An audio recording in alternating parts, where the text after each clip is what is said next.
नमस्कार दोस्तों, मैं हूं रंजीत साक और आप देख रहे हैं यूपी अपडेट 24/7। मैं बता दूं आपको, स्वामी प्रसाद मौर्य ने इस समय राजनीति में भूचाल ला दिया है। दोस्तों मैं बता दूं आपको, वही स्वामी प्रसाद मौर्य जो अपने सही बयानों में विवादित बयानों के लिए जाने जाते हैं। दोस्तों मैं बता दूं आपको, कल ही प्रेस कॉन्फ्रेंस में अखिलेश यादव ने कहा था कि स्वामी प्रसाद मौर्य हमारी पार्टी को छोड़कर गए ही कब थे। तो उसी का जवाब देते हुए स्वामी प्रसाद मौर्य ने कहा कि मैं जिस पार्टी को छोड़ चुका हूं, मैं उस पार्टी में दोबारा क्यों जाऊंगा, और मैंने अपनी खुद की एक पार्टी बना ली है, उस पार्टी में मैं काम करूंगा, बट ना कि हम किसी दूसरे पार्टी में जाऊंगा। हाँ, हालांकि उन्होंने ये भी कहा है कि वो इंडिया जो गठबंधन है उसको मजबूती देते रहेंगे, और हो सकता है लोकसभा का चुनाव वो इंडिया गठबंधन के साथ ही लड़ेंगे। बाकी आने वाले विधानसभा चुनाव में वो उनकी तैयारी है, वो जोरों शोरों से है। कहीं ना कहीं हर मंडल पर या हर डिस्ट्रिक्ट पर कार्यकर्ता सम्मेलन के माध्यम से वो अपनी कार्यकारिणी को मजबूत कर रहे हैं। आगे आने वाले विधानसभा चुनाव के लिए वो बहुत ही जोरों शोरों से तैयारी कर भी रहे हैं। बाकी आज जिस तरीके से उनकी बयानबाजी हुई है रायबरेली में, उससे देखकर काफ़ी विपक्षियों की नींदें गायब हैं। तो आइए मैं सुना देता हूं आपको स्वामी प्रसाद मौर्य के वो स्पीच, जिससे विपक्षी जो दल है वो कहीं ना कहीं उनकी नींदें गायब हैं। तो आइए सुनते हैं स्वामी प्रसाद मौर्य को।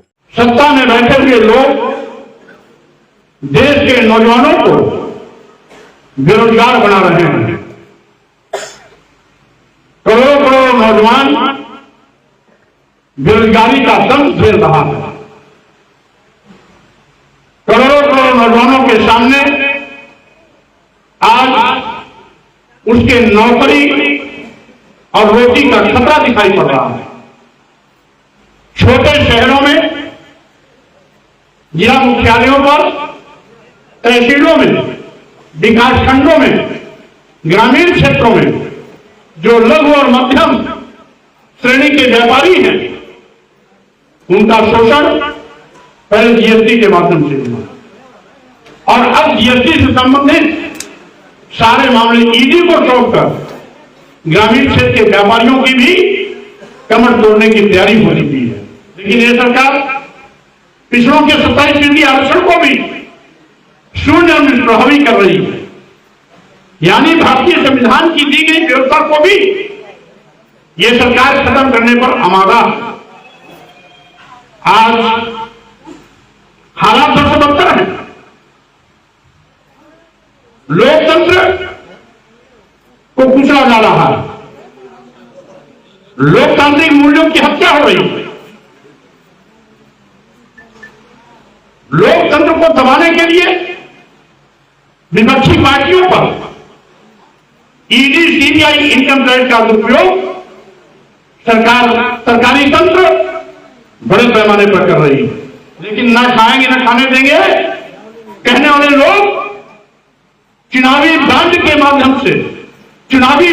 माध्यम से अब तक 6,000 करोड़ रुपया खा गए हैं। और यही नहीं साथियों, आज सरकार पूरे मीडिया तंत्र को मोदी मीडिया और मोदी मीडिया के रूप में देखना चाहती है। यानी हमारे जो मीडिया कर्मी हैं, जो साफ तरीके से खबर चलाना भी चाहते हैं, उन पर भी सरकार की तलवार लटकती रहती है।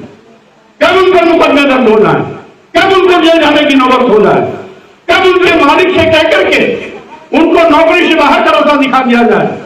आज पत्रकारों में भी बड़ा भय पैदा किया गया है।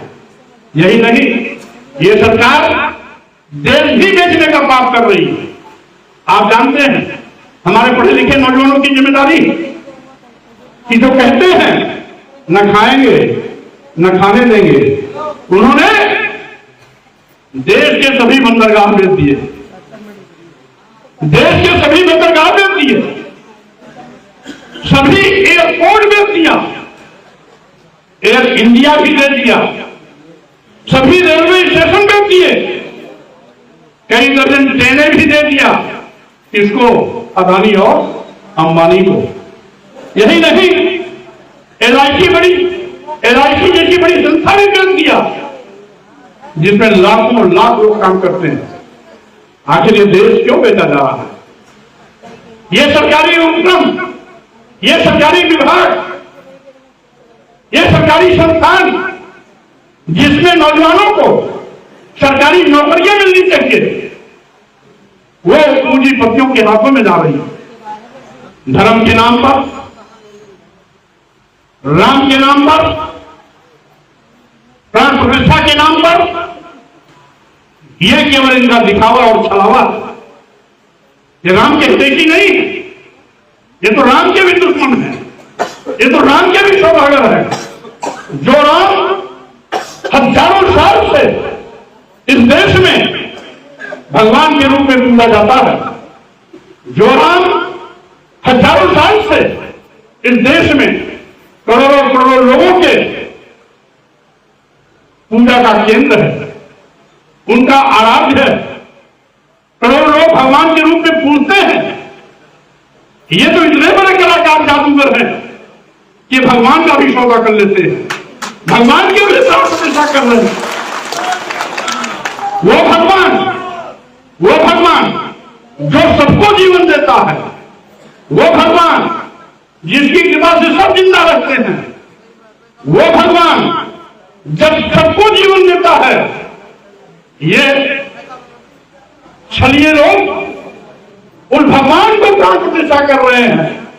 सबको प्राण देने वाला भगवान राम, मोदी जी भगवान राम की प्राण प्रतिष्ठा कर रहे हैं। इससे बड़ा धोखा क्या हो सकता है? और ये कहते क्या है कि हम राम को लाए हैं। तुम राम को क्या लाओगे? राम तो हजारों साल पहले आए हैं। राम के नाम पर तुम सत्ता में आए हो, तुम राम को नहीं ला सकते हो। ये बकवास करना बंद करो। 3 करोड़ गरीब, लाचार और मजबूर वो लोग हैं जो 5 किलो 10 किलो चावल पर अपनी जिंदगी बिताने के लिए मजबूर है। संविधान